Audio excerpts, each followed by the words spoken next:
Russia held a spy center in the Western Balkans since 2012. Any guesses? It is in Southeastern Europe, set up on April 25th, 2012. Stunk? It's in Serbia. Where else it could be? Check out our video to learn more about Russia's espionage activities. Our video will guide you through the murky underbelly of Russia's espionage in the Western Balkans.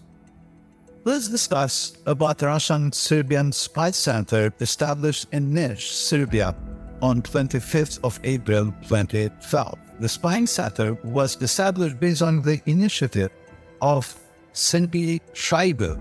Yes, the same Shaibu, who is accused for war crimes in Ukraine as Minister of Defense of Russia. Back in 2012, he was Minister of Emergency Situations in Russia.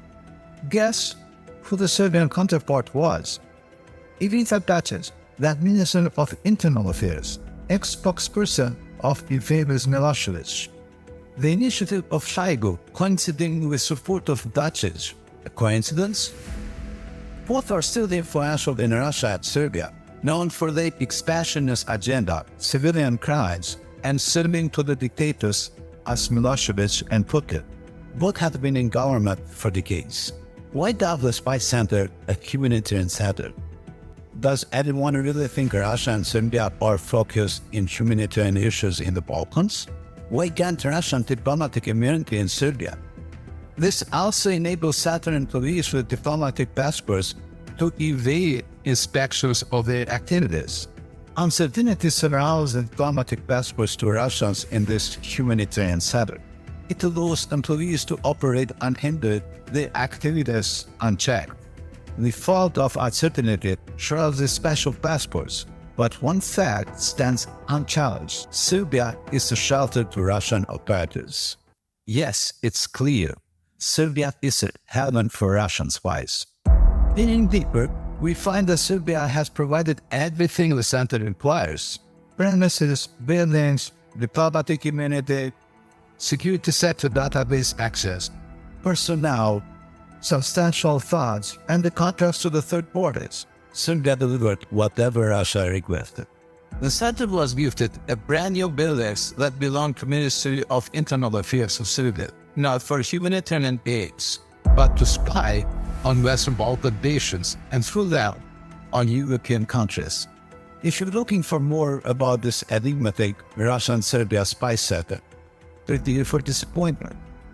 Its website is sparse and misleading, likely no accident, designed to obscure its rules. Yet you can find one big deal. The center is run by a director and co-director, Russian and Serbian PICs, on a 2-year rotation. The same system applies to the deputy directors. This pattern of Russian management in Serbia is telling. International stakeholders had their eyes on the center, including US SAD and State Department representatives. The US has even labeled the center as an epicenter of espionage and illicit activities in 2016.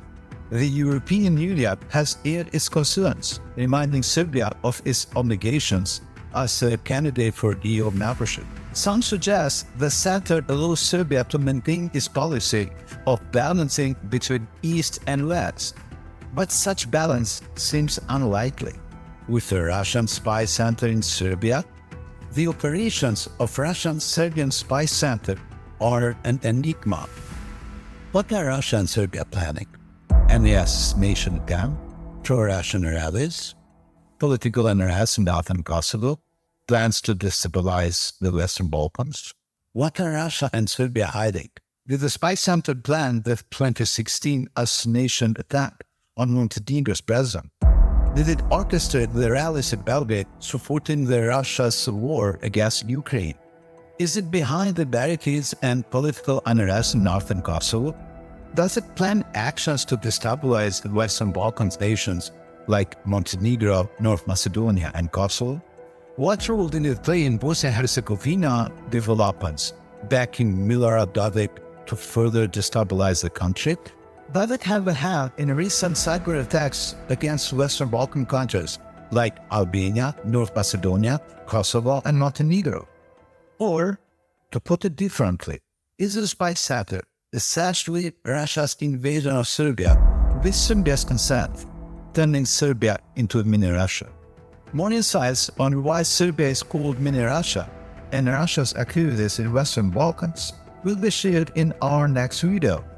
Until then, remember not to overlook Serbia's stance support for Putin following his invasion of Ukraine, with numerous rallies held in its honor.